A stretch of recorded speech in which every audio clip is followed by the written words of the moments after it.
Now, let's move on to the NPP and its agenda for jobs, creating prosperity and equal opportunity for all. I'm holding both the highlights and the main manifesto here. It's quite thick, quite a bit of paper, 177 pages, and even the highlights alone is also 51 pages. Kweku, the question I ask is, this agenda for jobs, you obviously this is going to be your social, contract with Ghanaians. But the question that some are beginning to ask, and the NDC is beginning to punch holes, that you have a lot of unrealistic issues that you are raising in there. There are matters that you are raising that are already being taken care of. So you had better gone to sleep and allow the NDC to do the work. Well, all our commitments are very realistic. But before I do that, let's cast our minds back to the manifesto launch itself and congratulate our flag bearer, Nana Addo Dankwa Akufo-Addo, the party leadership, and indeed our foot soldiers who made this manifesto launch such a fantastic occasion. And people are telling me that this is the best they've ever seen. We're grateful to our leadership for making this happen for us. The NPP Manifesto 2016 simply is designed to deal with the difficulties we see today, the wahala, the difficult life of Ghanaians we see today. But before I even go on to our commitments, country. As I see. Yeah, we are a lower middle income country, but we're still a developing country. Okay. And we have had some of these difficulties. What is evident now is that from 2012, we have seen the kind of economic deterioration, and it has happened to today. You just see the downward trend, and a lot of difficulties and hardship has come with what the expenditures we saw in 2012. And why is it a problem? Whenever a country, as we did in 2012, spends so much, the expenditures of the country become so much more than the amount of money we are able to realize, then that economy is in trouble, and that is what we have seen. And in the case of Ghana, in the 2012, where we had an unprecedented gap between how much resources we were able to mobilize and the expenditures, we saw in those expenditures all kinds of waste and corruption. The JIDA, the SADA, the Better Ghana Company irregularities, the RIG irregularities, and all those ones. What that has done is to create a difficulty that this government has been struggling to deal with. And how have they been dealing with it? First, they impose high taxes. And the consequence has been that the cost of living has risen, the cost of doing business has gone up, the cost of input material for business has gone up, and when businesses suffer, unemployment goes up. And then again, to deal with the excessive expenditures of 2012 and a culture that is not going away, government has again been increasing fees and charges. So legal fees have gone up, electricity bills have gone up, everything is going up. And all that leads to high cost of living, and that's why people are complaining that times are hard and businesses are suffering, laying off workers and creating more unemployment. Then again, to deal with this same mess, government has been borrowing. International sources, domestic sources, borrowing, so that the interest payment, the amount of money we pay on the borrowings we have done, not the borrowing, repaying the loan itself, the interest, the debt servicing alone for 2016 is 10.5 billion Ghana cedis. Now, if you consider the fact that roads and highways as a ministry, trades and industry, food and agriculture, water resources, works and housing, youth and sports, transport, if you put the allocation in 2016 together, it is 2.1 billion Ghana cedis. And we are spending 2.1 billion for these 6 big ministries. And we are spending 10.5 billion to pay the interest around the borrowings we have been doing. The result is that money that should have gone into the provision of chalk and other basic government services are being used to finance our interest payments. And then the second effect of this bad borrowing is that government competes with the private sector for credit from the banks. So government goes to the banks and says, lend the money to me, I'll give you high interest. Making lending rates very high for businesses. Again, it adds to their cost of production, and therefore they cannot expand. Unemployment again goes up. And then the third, quickly, then I can move on to our commitment. The third response government has provided to this big gap between our expenditures, in which sits the corruption and the waste and the money we are able to generate. The third response by government has been the non-financing of critical public spending. So the money we are using, for instance, to subsidize the education of youngsters we want to train to become nurses and teachers, government say, I am withdrawing them. And then the money government should use in purchasing fuel to power our generators so that we can have consistent power, government is unable to do that, and then you have doom. So the result again, businesses suffer, the barber suffers, the hairdresser suffers, and then it leads to the kind of unemployment situation we have in the country now. The result of all this is the hardship and unemployment. So the nursing, the teacher trainee is suffering, the nursing trainee is suffering, the KIA is suffering, managing editors are suffering, TV program hosts are suffering, everybody, the cameramen, they are all suffering. It is, and then we say this just on the lighter side, but the hardship out there is unbearable. And everywhere I go as a member of parliament in my constituency, they are saying, Honorable, we need jobs. AGA has collapsed. And so you see that all over. This is the context in which NPP is making commitment. So what are we saying? We are saying that this strategy by government to borrow and borrow and borrow, to tax and tax and tax, would never solve the problems we have now. So we make a commitment in our manifesto to move away from taxation as a way of financing government expenditure, excessive taxation as a way of financing government expenditure. We think we should move away and begin to concentrate on growth. And what we mean is that take two watches sellers.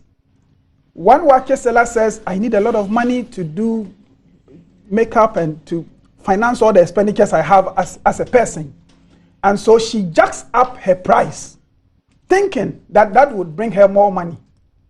Another watches seller says, I would reduce the price of the watch I sell.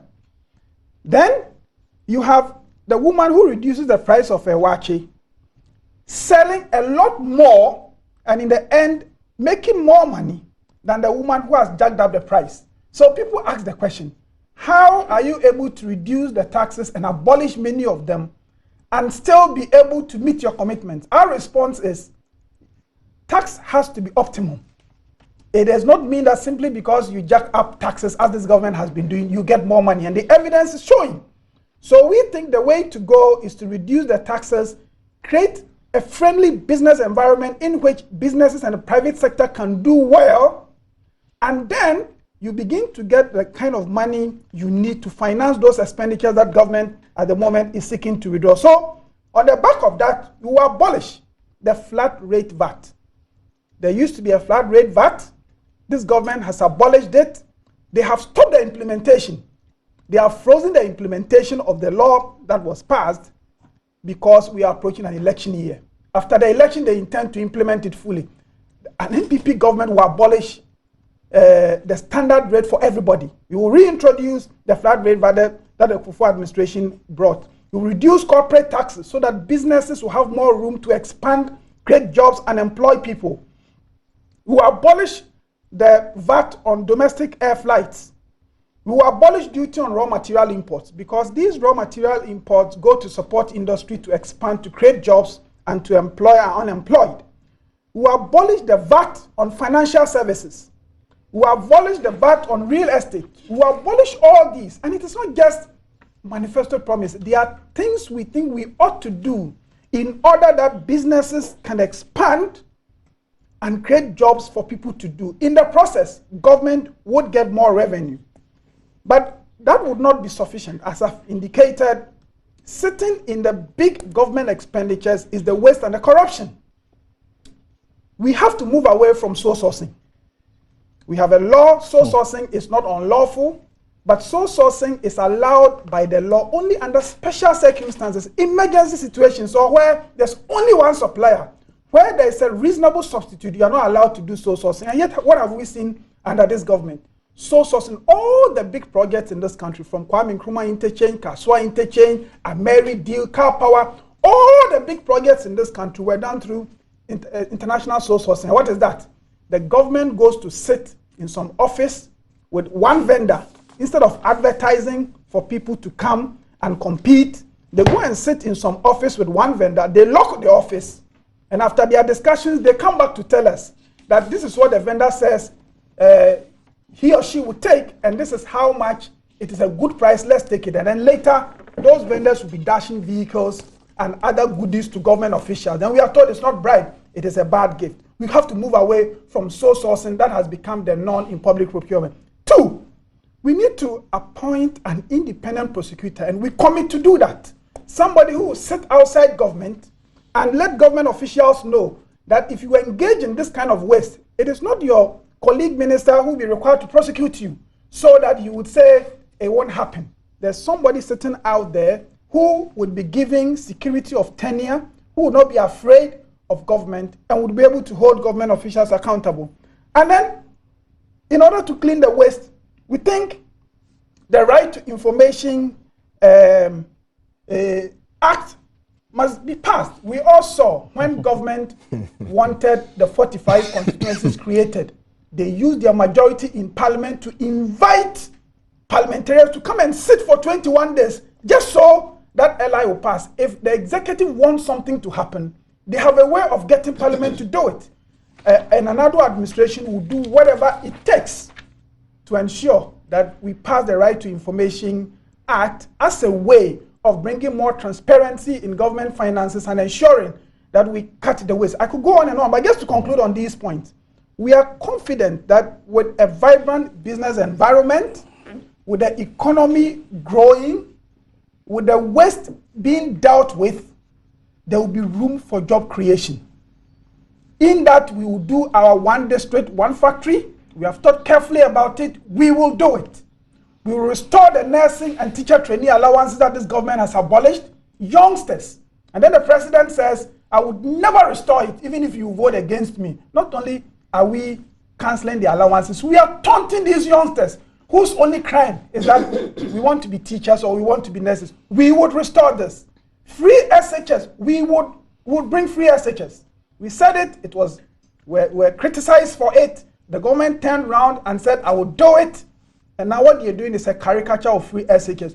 We will do free SHS. And then what we have come to call the IPEP, $1 million per constituency to help with rural infrastructure, because it is only when the infrastructure is right that you can really hope to reduce poverty. One village, one dam would happen. We will clear the indebtedness of the energy sector and solve doom so realistically. What is happening now? I'm concluding. What is happening now, something, is that government is getting fuel on credit to provide us with consistent power, so that after the election, they can now come back and tell us that we have accumulated so much, and therefore people have to find a way of paying. Unless we deal with the waste and make the procurement of fuel to power our generators a secure arrangement, doomsday would never go away. That is what an NPP administration commits to do. We will bring a golden age of business.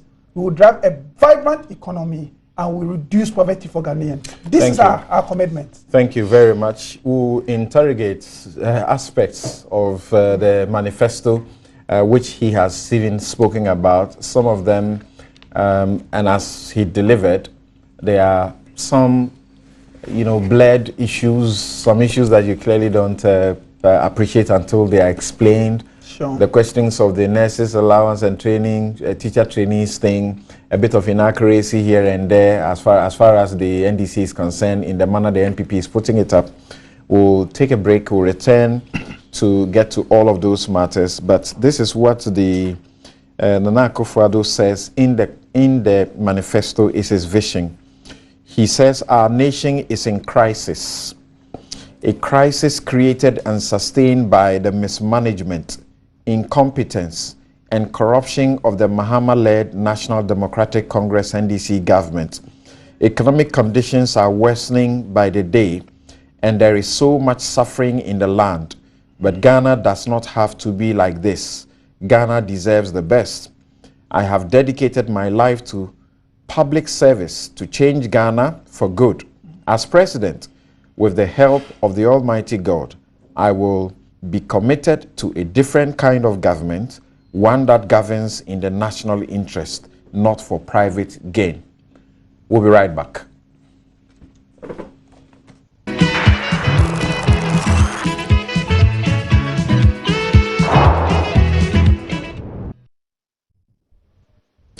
You're welcome back. This is Newsfile, is your most authoritative news analysis show. And I've got Abdul Malik Kubako on the show. He's a regular panelist. Kofi Asamoah with the PPP. He is the policy advisor. Koko Kwarteng is MP and also on the Finance Committee of Parliament. George Lowe is MP and also deputy of the or vice chair of the Committee on Legal and Parliamentary Affairs in Parliament. You've heard Koko Kwarteng take us through a summary of what the NPP's manifesto, an agenda for jobs, creating prosperity and equal opportunity for all is about. Now, let's get to some bits of it. I'll get some preliminary commentary from my guest on what they make of it after reading it. Kokubako, as always, seems to have an annotated copy, like he did to the NDC manifesto. But before that, let me tell you once again that just by depositing 150 Ghana cedis into an account in Bank of Africa, or just opening an account with them, you stand a chance of being rewarded at every month till the promo ends, and the promo is ending on the 31st of January 2017. There are no raffles, there are no draws. You are going to get commissions on what you give, and also fantastic prizes: TVs, fridges, smartphones, laptops, and among others are up for grabs. Terms and conditions apply though. And also, it is time now for you to enjoy a better internet experience, an internet that gives you real life. I mean, time, real time, what you have to do with your internet. You get to switch on to the 4G, MTN 4G LTE and enjoy a whopping 100% bonus when you bundle. Simply dial *585# to check if your device is 4G compatible. Get to any MTN service center with an ID and you will be signed on, and you enjoy a whopping 100% bonus. Also, this is insurance taken to a very different level altogether, made easy for you. Just by the click of your mouse, you get to, or just by your fingers tapping your iPad, you get to be able to log on to starassurance.com, and you follow 3 easy steps through which you are able to buy, renew, and also make your claims, all in 3 simple steps online. That is Star E-Insurance. It is possible anywhere, anytime. Star Assurance, that is your solid partner. Avoid poor seasonal yields, avoid post-harvest losses due to short shelf life of your produce. And how do you do that? ACAP Compost Fertilizer is an organic fertilizer made from pure organic materials, and you get that from ACAP Compost Fertilizer. It's available in all leading agro input dealers and distributors across the country. You can make enquiries at 024 34 73 158. And also, White Temple Agencies Limited, Fairruth. That's a luxury you can afford. That's where you get the latest technologically advanced, trendy and durable yet affordable stone-coated roofing tiles. Just give them your roof plan and they'll sort you out. You can get them at number 65 Derby Avenue on the Children's Hospital Road, adjacent to NHIS Building Arena, or their sales office branch at Old Weja Barrier, Accra West. You can also call 024 32 84 859. Ines fly has a new technology that kills mosquitoes and other pests for up to 2 years. You heard that correct, up to 2 years. And that's after painting with Ines fly insecticide paint. You prevent malaria one time instead of trying to manage the health problem. So as their motto goes, paint malaria out with Ines fly insecticide paint. Ines fly insecticide paints are available in selected retail shops near you. You could also call 0577 70 1000, 0577 70 1000 for more information. Ines fly for a pest-free life. Now, let's hear from the NDC's George Low, what he has to say briefly by way of overview of the NPP's manifesto, Agenda for Jobs. Well, you're laughing before I asked you the question. I'm laughing because I've been pointing something out to Kweku, and he seems even the manifesto itself starts by deception. If you look at the picture on the highlight. I didn't think you were going to talk about that. If you look at the picture itself is deceptive. Nanado doesn't look like this. So whose picture is this? Please, Nanado is a dark person like me and you. Oh, but look at what you have done. Graphics, no, please. Why is it that when it came to Fedi Blay, graphics didn't affect him? It's all a way of propaganda, and MPP must move away from okay, that. So let the cameras zoom here. This is what George Low prefers to pay attention to Jacob in the and people NPP don't have manifesto. jobs. This no. Let the camera zoom so that you see. It says Nanado is made to look different from what he is. Yes, it's true. Okay, part of the propaganda. And that's what you want to spend your time No, I didn't spend my time. I'm just pointing and I'm making it on the light side. But I'm just telling you that it's part of the propaganda. And it's a propaganda overkill. So they even get the impression that you think, Okay, so go ahead. What else? Now, when it comes to the NPP manifesto, generally all we can say is a collection of promises that we have doubts as to their ability. That's the general thing I want to say. I will not go into details because that is their manifesto. That's what they are saying they will do. We have looked at it. We think that it's business as usual propaganda. In the past, their manifesto, they haven't been able to fighting corruption is a major issue for them. And they say one of the ways to fight corruption is to have an independent prosecutor. I am saying that is not new. That is not new. As a law student, so what haven't you done? Listen, as a law student, we have had Ria Koto talk about these things. The memorial lectures and all. So if the NPP today I say it's an overflowed horse, it's an idea that is in the public system, public domain.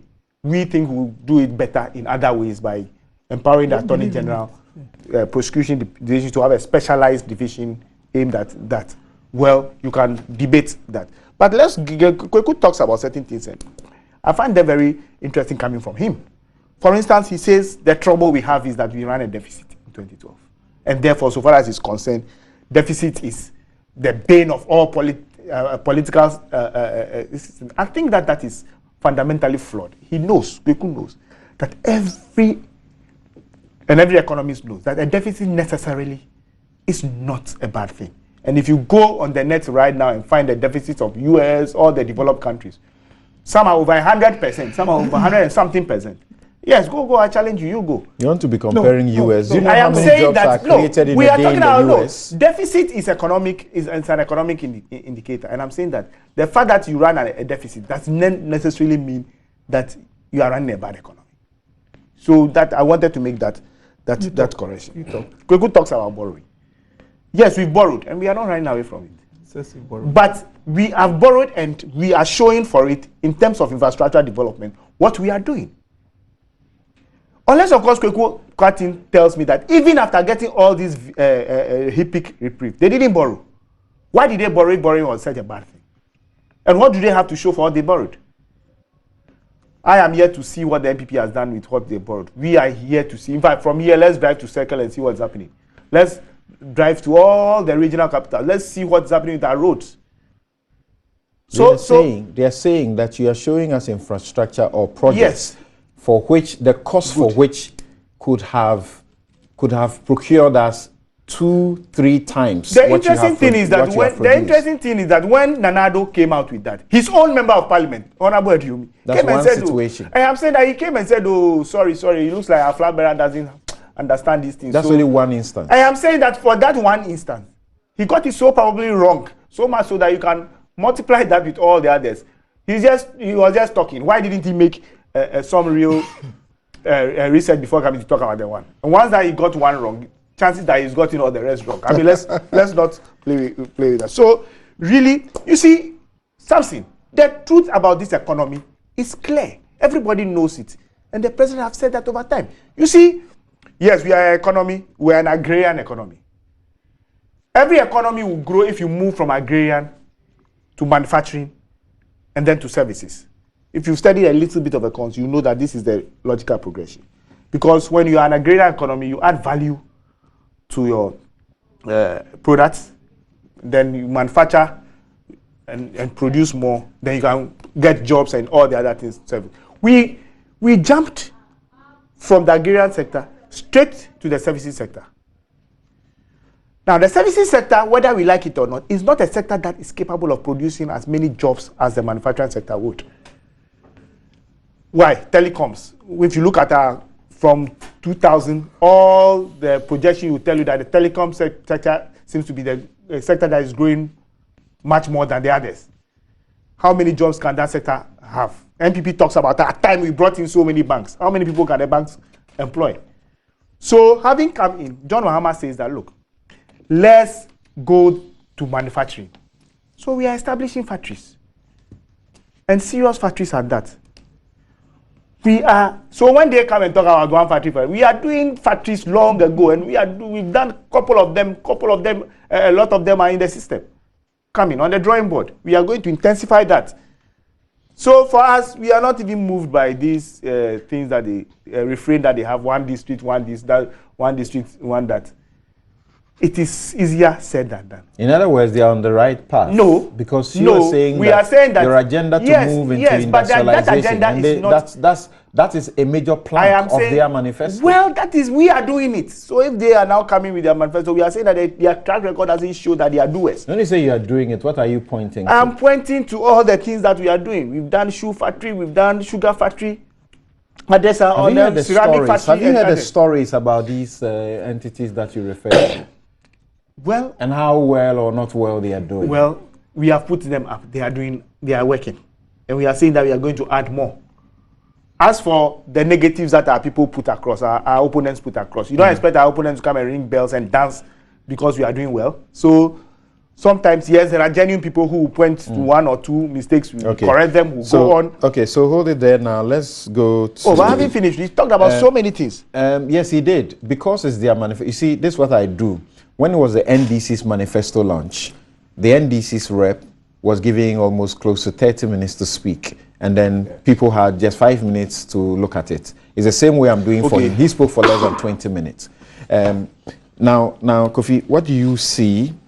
There are aspects that you may say that they are borrowing from Dr. Indum, because there are issues that Dr. Indum has been hammering on consistently that you find the NDC, the NPP, finds itself in a situation where it is able to give it a lot more, publicity, a lot more gravitas. And this is on the questions of how to look at the education system, not having exams at a certain level, on the question of, you said you decouple the Attorney General, from the Ministry of Justice and so on.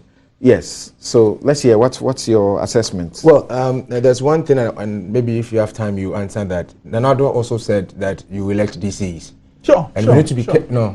You hold on, please. Because the statement can be made that we will elect DCs. In the NDC's case, they will select the candidate for us. I don't know the mode you will use. We will go full. So when you see the other parties trying to copy what the PPP has been preaching, we need to find out the modus operandi, the detailed things. And it's good you asked me about and I've already given a caution and an advice, not a caution, an advice to my guest here that when it comes to the question of copying, there's one aspect of the copying I don't want to mention on this platform. This is a very serious platform. there's one issue about copying of manifesto that I don't want discussed here. Oh, okay. And I wish that you grant me that. Oh, yeah. Proceed. Yeah. Go But ahead. I didn't say it in there. Yeah. The education one, I'm interested in it because of what you said. The NPP has been saying two things. I haven't read the full manifesto, but I read a highlight. And they say that they will redefine basic education. Sure. I don't know the meaning of that, because, and they say they will redefine it to start it from kindergarten to senior high school. So are you saying that you're going to run a free, compulsory, underlined compulsory education from kindergarten to senior high school? I don't get that from the NPP, and that's disappointing. Because you see, I've just read Nanado's vision, and he's saying that he wants to put people first. You can't put people first when you refuse to educate them from the grassroots. So when you go and trumpet free SHS, how do you expect me to go to kindergarten? How do you expect me to go through primary school, go to SSS? And if you are traveling to Tamale, you've gone all the way to Kintampo and say that make sure you come from Accra to Kintampo, and then I will help you from Kintampo to Tamale. So for you to be able to live the vision that you've espoused, you need to start from the bottom, and especially when it is a constitutional obligation on government or president that are in charge to make sure that education is compulsory. I just heard Fifi Kwete's press conference this week, and he was trying to, if you like, review the NPP manifesto, and he confirmed that as we speak, basic education is not free, and basic education is not compulsory. You don't have to go anywhere and have any kind of statistics to prove that. When we took that matter to the Supreme Court, the Attorney General brought evidence to show that that is not happening today. So, as far as education is concerned, the NPP needs to come more clearer with this redefinition, because it is like an attempt to gloss over. So what this is what they is. say. Since you don't seem to be sure of what they say, I'm reading in the highlights, page 31. Yes. In page 31, D, they say ensure that kindergarten places are available for all 4-year-old children in the country. Then they get to E, and they say redefine basic education to include senior high school, covering vocational, agricultural, and technical schools, and make it available for free on a universal basis to all Ghanaians. Does it answer your question? No, it doesn't. You see, you redefine. So basically, the definition is there, but what we know as basic education, as in the Constitution, is kindergarten to JHS. So when you say that you're going to redefine it, to include SHS. to include it, it's like the PPP one that says that compulsory from kindergarten to senior high school. That is missing. They have removed the compulsory aspect, and they have just said basic education is. You can do a redefinition and say that from now going, basic education means SSS inclusive. So that's their approach. That's your approach. Yes. You say your approach is superior. Yes, of course. It's preferable. Yes, you can't expect us to struggle and even fail, because in our case, the distinguishing feature is that the BEC will not be entertained, it will be abolished. So once you start from class 1, you know that the first time you write any external exam is when you are at senior high school. And the Constitution says it, that the only way you can even take away people's rights is when you are taking it away so that they can be in school. So for them to run away from bold initiative and try and put something there that looks like that of the PPP is problematic. What if they tell you that the legislative environment already provides for the compulsory aspect? So it doesn't lie with you to come and say But you I'll make it respond by compulsory. saying that it's already compulsory. Yeah, but I'll respond by saying that the legislative definition has basic in there. So if that was the argument, then they don't need to put the basic there. Okay, so both of you then No, I have a proper response for are him. going to the Constitution and our laws. Okay, now can we move to Keku?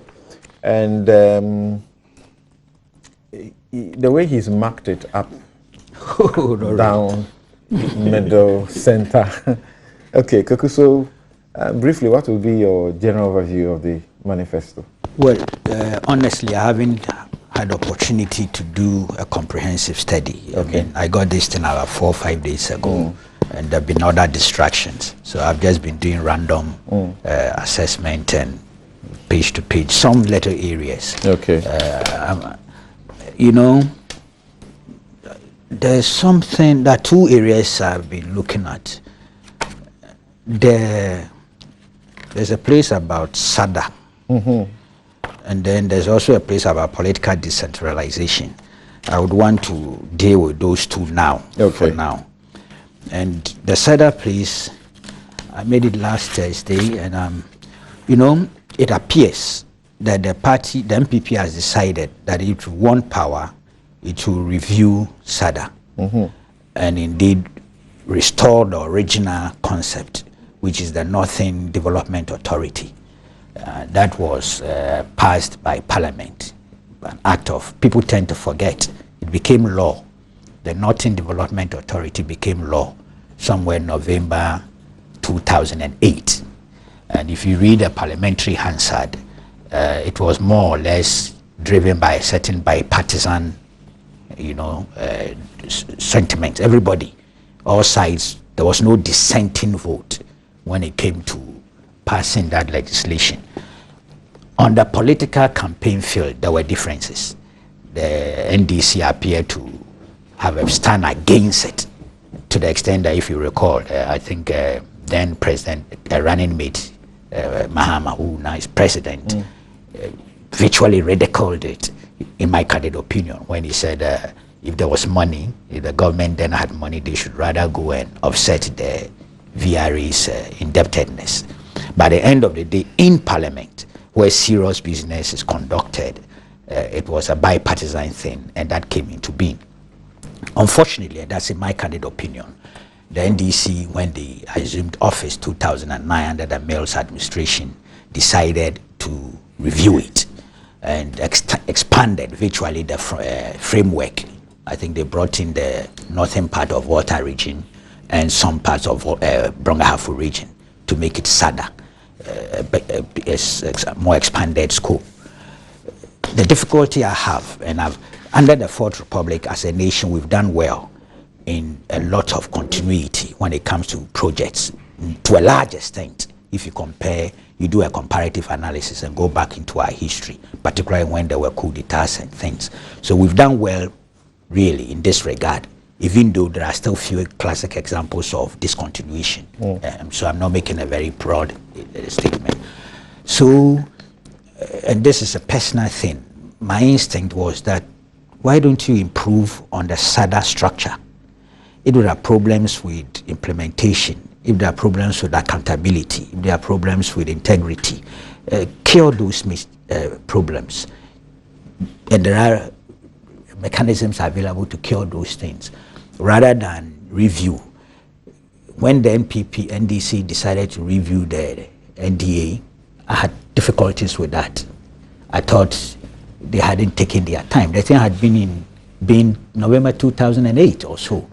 So by January 2009, it means we hadn't even tasted the efficacy of that development instrument, and yet they decided to change it. And I was thinking that there was that residual element of the opposition that some of them showed, which may have resulted in that. But whatever it is, we've come to SADA. That about 4 or 5 years of its implementation is being hugely challenged. There's no doubt about that in terms of implementation and accountability.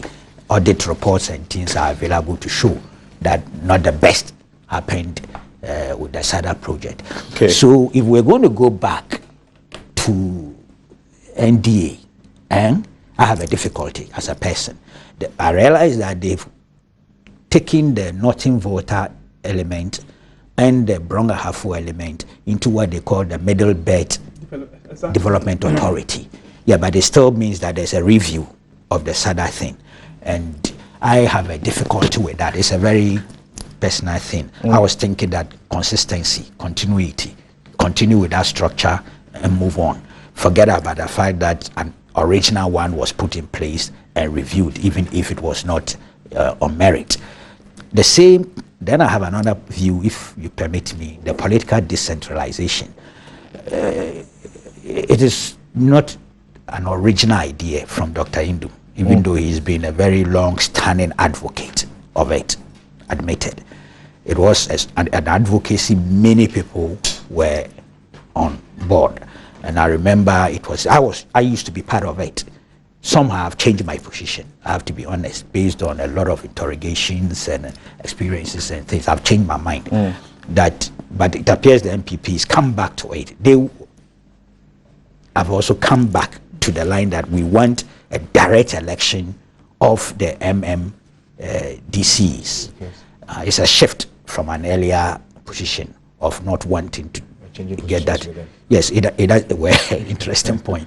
But well, they say it's only the fool that doesn't change his mind. So if new experiences and things, except that no, please let me just conclude. I still have a difficulty. We're going to elect the DCs, direct election. Okay, now what happens to the district assemblies? Would we also amend that part? I don't think that part is entrenched, though. It's just like the election. It's not entrenched. It's not entrenched. So the article, is it the 284, 1 and 2? I'm wondering, we've made the district assemblies non-partisan, so to say. You can't run elections to that assembly on political party lines. Will that change? Are we going to elect the DCs, the MMDCs, and leave the myth now? Obviously, in my opinion, it appears it's a constitutional myth, but that's what we are all living with, that the assemblies will run those elections on non-party, non-partisan basis. There's an inconsistency in terms of the structure, and I've been wondering. You think the chief executives would necessarily be partisan? No, it's not. That's not what the constitutional review because we have the option. No, I'm not talking of the constitutional review. Okay. I know it. We've discussed it here. But I'm now looking at, let's assume you elect, let's assume you amend, because there will still be amendments. There will still be certain things. And you said you do it within 2 years to coincide with the election of the district assemblies in 2019. And I'm asking that when we are electing the MMDCs, that district assembly, the substructure, that one will still retain the non-partisan nature. Is that what we are doing? Sure. Yeah, even the DC is non-partisan. Even the chief executive is non-partisan. Have to be partisan. Oh. You can contest elections. You know, I have a problem with that. Oh, okay. If we want to go full hog, let's go. After all, in this country, we've had district assemblies, councils then, they were run as partisan. Okay. Thank you. So if we want to do the right thing, let's do that. This half. Okay. I'm coming to you, so you respond. Yes. Yeah, quickly, the first point, what we will do is that the government appointees will be abolished. So if he's looking for some of the things we'll do, and we have two options to go, either from the DC to all the assembly members is partisan, or from the DC to all the assembly members non-partisan. So I want the clarity. Okay. That's what I'm seeking from the NPP. And to be frank, some of the so-called minor parties, including the PPP especially, they've been at the forefront of promoting some very good stuff, but they don't get the same media, coverage like you, the NPP and NDC get. So sometimes you are able to leverage on something that they are doing, or you already also have the idea, and then you get the shine. You take the shine away from them. But Samson, it's also true that because we ordinarily seem to accept what you're saying, anytime especially perhaps the NPP comes up with an idea, they have the freedom to say, we thought about it before. But everybody knows that when they come up with things, it doesn't come out. Right. So once I agree that their stuff may not come out and others might pick it up, it's also entirely I must say that the Ghana Integrity Initiative has done a very recent survey. The conclusion is that the media has not been fair to these minor or smaller parties. It's just that we have been echoing and being conveyor belts for the NDC and the NPP, particularly the NDC, has had too much of media space at the expense of all the others. And even goes ahead to say also that the incumbent, government is guilty of abuse of incumbency. They do it every year, every election year. They say every election year which government is in place is guilty, but we don't seem to get anything coming out of that. So a number of issues have been raised. Just some quick reactions. I'll admit that we are unable to deal with the manifesto exhaustively, so that we can deal with one last issue briefly about the questioning of the president's requiring of Dr. Bawumia to bring the. All right, so I'll be quick. First, about what my NDC friend said, that taxing is normal, borrowing is normal, deficits are normal. They've been fighting deficits all along and tapping themselves on the back for that. Borrowing and deficit is over expenditure, overspending your means. If you overspend your means to the point where you borrow, and interest payment is your second largest expenditure, you are in trouble. As an individual, if you think borrowing is good, why don't you just go all over the place and just borrow? It's when in your private matters, you want to borrow when you really have to. But it's when it comes to the management of public resources that you just borrow, and then you say that borrowing, you have things to show for it. That's the problem. That's the second part. You said we borrow and we put it into infrastructure. Yes, we can show. I'll give you some statistics. I have here records of your own budget statements. I take the debt at the beginning of the year and then at the end of the year. I call it net borrowing. But that is your I'm coming. Self-serving document. Bring please, something I can, more authentic. If you can let me. I'm saying that you are self-serving. You've gone to sit in the house and dance on. Please, we don't deal with this kind of thing. But bring some official, something from official. I'm saying from your budget statement. I'm saying from official source, which shows that these are budget. Oh, please. Yes. I'm coming. So what I'm saying is that if you do that, and you find, and the government's own budget statements record capital expenditure, what they call infrastructural investments. Let me give you the figures, the percentage of what they borrow and what goes into capital expenditure. In 2012, it was 41.43%. From 2006. Why the figures are there? Sorry, George, please. No, but let's be fair. Let him start from 2006. In the first place, you doubt this. You don't even like it. But so why is he selected? I'll start from 2000. So why is he selected? I'll start from 2006 okay. Because we are looking at the growth. You don't have that. Please do it quick. 2007, it was 99.46% net borrowing, capital expenditure against net borrowing. 99.46 in 2007. In 2008, it was 79.16. In 2009, it was 68.92. In 2010, it was 72.62. In 2011, it was 58.20. And then President Mahama came into office. In 2012, it dropped to 41.43. In 2013, it dropped to 29.71. So the money we are borrowing, we are spending just 29.71% on capital expenditure. Yes. In 2014, it dropped again to 22.13. These are figures I put here to the finance minister on one. In 2015, it is 34.68. In 2016, I project that it will be lower than this. What I'm telling you is that if you look at how much you're borrowing and how much you're putting into infrastructure, just taking the pictures of a few projects you have done and telling us that it amounts to, it accounts for the borrowing you're doing. It's not accurate. You are borrowing and putting into recurrent expenditure. It is not true, Kweku. We are borrowing to pay the tax, the loans that you took and left office for us to come and pay. Now, when we even go for Eurobond. Will you allow me to high talk? Interest to pay off your loans. So don't mislead Ghanaians by sitting here and say you've spent this on capex. I'm saying that you are the cost. If we are spending less on even projects, you are the cost because you borrow so much. We have to come and pay those interests. Can we move on? Quickly, no. What are you talking about? I'll move on, but it's just to make the point that when the NDC came into office, the level of debt was 9.5 billion Ghana cedis. As we speak, they have hit 110 billion Ghana cedis. So don't come and tell anybody here that you have been contestable. Those figures are contestable. Stop it. Go on to something more. Now, the election of DCs. The election of DCs. Yes, I think the points Abdul made are very good points. We have expressed the vision, what we will do. Now, in the end, we want chief executives elected.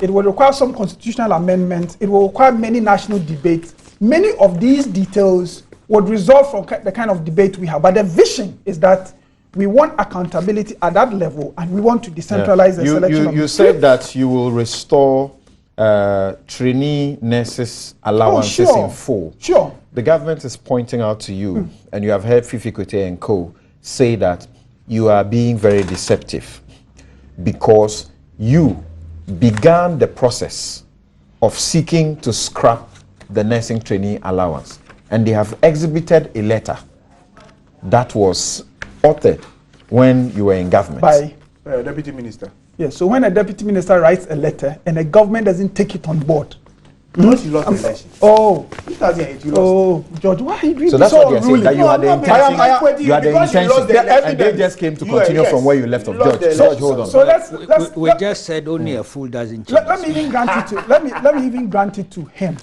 that a deputy minister, I've not seen that letter. I'm not able to. But let's say that the deputy I minister can show did. it to you. Yeah, go It's ahead. okay. And then you don't want to see. and then the government did not take it on board because we lost the election. We are going to come into power in 2017. We are telling you what we will do. You are at liberty to go and be dwelling on some letter. The nursing, the teacher, and then nursing trainees.